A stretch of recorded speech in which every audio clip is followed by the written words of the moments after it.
ಗಂಡ ಹೆಂಡತಿ ಇರ್ತಾರೆ, ತುಂಬ ಅನ್ಯೋನ್ಯಾಗಿರ್ತಾರೆ. ಒಂದ್ಸಲ ಗಂಡನಿಗೆ ಹೆಂಡತಿ ಮೇಲೆ ಅನುಮಾನ ಬಂದ್ಬಿಡುತ್ತೆ. ಏನಂತ?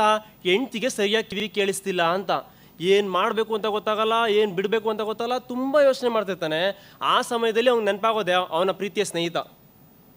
ಅವನ ಹತ್ರ ಹೋದವನೇ, ಮಗ ಲೈಫೇ ಬೇಜಾರಾಗ್ಬಿಡ್ತು ಕಣೋ, ಏನು ಮಾಡಬೇಕು ಅಂತ ಗೊತ್ತಾಯ್ತಲ್ಲ, ತಲೆ ಕೆಟ್ಟೋಗೈತೆ ನನಗಂತೂ. ಅವನು, ಯಾಕೋ ಏನಾಯ್ತು? ಏನಿಲ್ಲ ಮಗ, ನನ್ನ ಹೆಂಡತಿಗೆ ಸರಿಯಾಗಿ ಕಿವಿ ಕೇಳಿಸ್ತಿಲ್ಲ, ನಾನೇನು ಹೇಳಿದ್ರು ಅವಳೇನು ಹೇಳ್ತಾಳೆ ಕಣೋ. ಅವನು, ಓ ಭ್ರಮೆ, ಲವ್ ಭ್ರಮೆನೂ ಅಲ್ಲ ಗಿಮೇನೂ ಅಲ್ಲ, ನಿಜ ಹೇಳ್ತಿದ್ದೀನಿ, ನನ್ನ ಹೆಂಡತಿಗೆ ಸರಿಯಾಗಿ ಕಿವಿ ಕೇಳಿಸ್ತಿಲ್ಲ ಕಣೋ. ಅದಕ್ಕೆ ಯಾಕೋ ತಲೆ ಕೆಡಿಸ್ಕೋತೀಯ? ನಾನು ಇಲ್ವೇನೋ, ನಾನು ಹೇಳ್ದಂಗೆ ಮಾಡು. ಮನೆಗೆ ಹೋಗು, ಒಂದಷ್ಟು ಡಿಸ್ಟೆನ್ಸಿಂದ ಹೆಂಡ್ತಿನ ಮಾತಾಡಿಸು.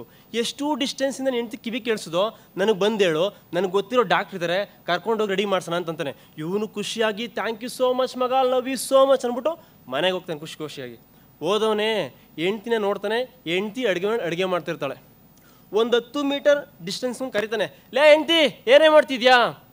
No response. ಒಂದು 5 ಮೀಟರ್ ಹೋಗ್ತಾನೆ, ಲೇ ಹೆಂಡ್ತಿ ಏನೇ ಮಾಡ್ತಿದ್ಯಾ?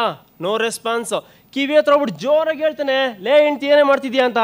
ಹೆಂಡ್ತಿ ಗಂಡನ ಕಾಪಲ್ಲಿ ಹೊಡೆದು ಹೇಳ್ತಾಳೆ, ಅವಾಗಿಂದ ಬಡ್ಕೋತಾ ಇದೀನಿ ಉಪ್ಪಿಟ್ಟು ಉಪ್ಪಿಟ್ಟು ಅಂತ.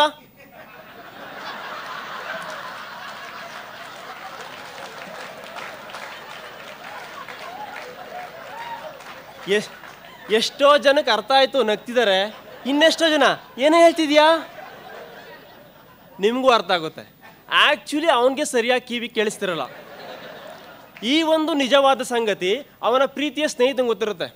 ಅದಕ್ಕೇ ಅವನು ಇವನನ್ನ ಎಲ್ಲಿ ಕಳಿಸ್ಕೊಟ್ರೆ ಒಳ್ಳೇದು ಅಂದ್ಬಿಟ್ಟು ಕಳಿಸ್ಕೊಟ್ಟಿರ್ತಾನೆ. ಹೀಗೆ ನಮ್ಮ ಜೀವನದಲ್ಲಿ ನಮ್ಮ ಸ್ನೇಹಿತರು ತುಂಬಾ ಅಮೂಲ್ಯವಾದ ಒಂದು ಪಾತ್ರವನ್ನು ನಿಭಾಯಿಸ್ತಾ ಹೋಗ್ತಾರೆ. ಹೇಗೆ ನೋಡಿ, ದಿನಕ್ಕೆ 24 ಗಂಟೆ ಇದೆ, 24 ಅವರ್ಸ್ ಇದೆ. ಈ 24 ಅವರ್ಸ್ ಅಲ್ಲಿ ಅಧಿಕ ಸಮಯವನ್ನು ಕಳೆಯೋದು ನಮ್ಮ ಸ್ನೇಹಿತರ ಜೊತೆಯಲ್ಲ. ನಮ್ಗೆ ಜೀವನದಲ್ಲಿ ತುಂಬಾ ಖುಷಿ ಆದಾಗ ಅಥವಾ ತುಂಬಾ ದುಃಖ ಆದಾಗ ನಾವು ಮೊದಲು ಹಂಚಿಕೊಳ್ಳೋದು ನಮ್ಮ ಸ್ನೇಹಿತರ ಜೊತೆಯಲ್ಲೇ. ಒಬ್ಬ ವ್ಯಕ್ತಿ ತುಂಬಾ ಟಾಪ್ ಲೆವೆಲ್ಗೆ ಬೆಳೆದಾನೆ ಅಂತಂದ್ರೆ ಅಲ್ಲಿ ಒಬ್ಬ ಸ್ನೇಹಿತನ ಸ್ಫೂರ್ತಿಯ ನುಡಿ ಇರುತ್ತೆ, ಅವನ ಸ್ಫೂರ್ತಿಯ ಮಾತಿರುತ್ತೆ. ಅದೇ ಒಬ್ಬ ವ್ಯಕ್ತಿ ತುಂಬಾ ಕೆಳಮಟ್ಟಕ್ಕೆ ಹೊಂಟೋಗಿದ್ದಾನೆ, ಬಾಟಮ್ ಲೆವೆಲ್ ಹೊಂಟೋಗ್ಬಿಟ್ಟಿದ್ದಾನೆ ಅಂತಂದ್ರೆ ಅಲ್ಲಿಯೂ ಕೂಡ ಒಬ್ಬ ಸ್ನೇಹಿತನ ಕೈವಾಡ ಇರುತ್ತೆ. ಏನೋ ಹೇಳ್ತಿದ್ಯಾ, ಫ್ರೆಂಡು ಅಂತೀಯಾ, ಪಾಸಿಟಿವ್ ಆಗಿ ಹೇಳ್ತೀಯಾ, ನೆಗೆಟಿವ್ ಆಗಿ ಹೇಳ್ತೀಯಾ, ಅಷ್ಟಲಿಗೆ ನಿನ್ನ ಟಾಪಿಕ್ ಆದ್ರೂ ಏನೋ? ನನ್ನ ಟಾಪಿಕ್ ಪ್ರತಿ ಫ್ರೆಂಡ್ ಬೇಕೇ ಬೇಕಣೋ. ಜೀವನದಲ್ಲಿ ಪ್ರತಿ ಫ್ರೆಂಡ್ ಬೇಕೇ ಬೇಕಣೋ. ಜೀವನದಲ್ಲಿ ಪ್ರತಿಯೊಬ್ಬ ಫ್ರೆಂಡು ಬೇಕೇ ಬೇಕು ಅಂತ ಹೇಳ್ತಿದ್ದೀನಿ. ಹೇಗೆ ನಮಗೆ ರಾಮನ್ ಥರ ಫ್ರೆಂಡು ಬೇಕು, ರಾವಣನ ಥರ ಫ್ರೆಂಡು ಬೇಕು. ರಾಮನ್ ಥರ ಫ್ರೆಂಡಲ್ಲಿ ಅವನಲ್ಲಿರುವಂಥ ಪಾಸಿಟಿವ್ ಗುಣಗಳನ್ನ ನಮ್ಮ ಜೀವನಕ್ಕೆ ಅಳವಡಿಕೆ ಮಾಡಿಕೊಂಡು ಮುಂದಕ್ಕೆ ಹೋಗ್ತಾ ಇರ್ಬೋದು. ರಾವಣನ ಥರ ಸ್ನೇಹಿತನಲ್ಲಿ ಅವನಲ್ಲಿರುವಂಥ ನೆಗೆಟಿವ್ ಗುಣಗಳನ್ನ ಬಿಟ್ಬಿಟ್ಟು ಏನು ಪಾಸಿಟಿವ್ ಇದೆಯೋ ಅದನ್ನು ತೊಗೊಂಡು ಮುಂದೆ ಹೋಗ್ತಾ ಇರ್ಬೋದು. ನಿಮ್ಮೆಲ್ಲರೂ ಗೊತ್ತು, ಬಿಲ್ಗೇಟ್ಸ್ ಅವರು ಇವತ್ತು ಟಾಪ್ ಲೆವೆಲ್ ಬಿಸ್ನೆಸ್ ಮೆನ್ನು. ಆದರೆ ಬಿಲ್ಗೇಟ್ಸ್ ಅವರು ಬಿಸ್ನೆಸ್ ಸ್ಟಾರ್ಟ್ ಮಾಡಬೇಕು ಅಂತ ಹೋದಾಗ ಎಷ್ಟೋ ಜನ ಸ್ನೇಹಿತರು, ಬಿಸ್ನೆಸ್ಸಾ ತುಂಬ ರಿಸ್ಕು, ನಿನ್ನ ಕೈಲಿ ಮಾಡೋಕ್ಕಾಗಲ್ಲ, ಬಿಟ್ಬಿಡು ಅಂದವರು ಇದ್ದಾರೆ. ಎಷ್ಟೋ ಜನ ಸ್ನೇಹಿತರು ಪ್ರೋತ್ಸಾಹ ಮಾಡಿ ನಿನ್ನ ಕೈಲಿ ಮಾಡೋಕ್ಕಾಗುತ್ತೆ ಮಾಡು ಅಂತ ಹೇಳಿದವರು ಇದ್ದಾರೆ. ಅದಕ್ಕೇ ಇವತ್ತು ಬಿಲ್ಗೇಟ್ಸ್ ಅವರು ಟಾಪ್ ಲೆವೆಲ್ ಬಿಸ್ನೆಸ್ ಮೆನ್ ಆಗಿರುವಂಥದ್ದು.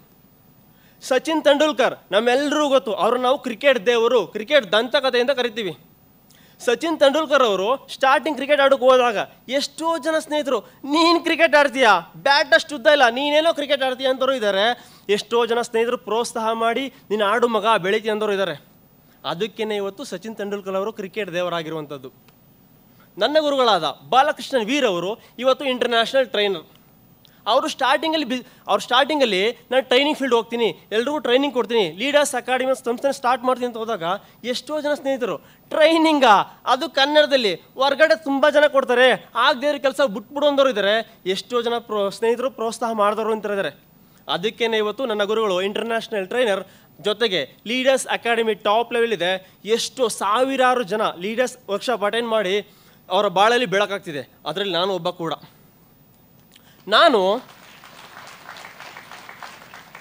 ನಾನು ಲೀಡರ್ಸ್ ವರ್ಕ್ಶಾಪ್ಗೆ ಅಟೆಂಡ್ ಮಾಡಬೇಕು ಅಂತಂದಾಗ ಎಷ್ಟೋ ಜನ ಸ್ನೇಹಿತರು, ಲೀಡರ್ಸ್ ವರ್ಕ್ಶಾಪ ಅದು ಬೋಗಸ್ ಕಣೋ, MLM ಅಂದವರು ಇದ್ದಾರೆ.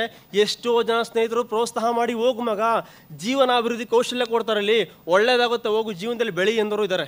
ಅದಕ್ಕೆ ಇವತ್ತು ಇಲ್ಲಿ ನಿಂತ್ಕೊಂಡು ಮಾತಾಡ್ತಾ ಇದ್ದೀನಿ. ಸ್ನೇಹಿತರು ಎಲ್ಲ ರೀತಿಯಲ್ಲೂ ಹೆಲ್ಪ್ ಮಾಡ್ತಿದ್ದಾರೆ.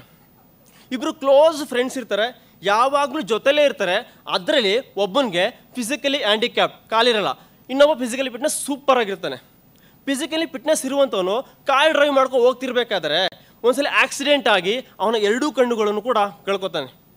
ತಂದೆ ತಾಯಿಗಿದ್ದಂಥ ಒಬ್ಬನೇ ಮಗ 2 ಕಣ್ಣು ಹೋಗಿದೆ. ಕಣ್ಣು ಕೊಡಿಸ್ಬೇಕು ಅಂದ್ಬಿಟ್ಟು ಸುಮಾರು ಎಫರ್ಟ್ ಆಗ್ತಾರೆ, ಎಲ್ಲೂ ಕಣ್ಣು ಸಿಗಲ್ಲ.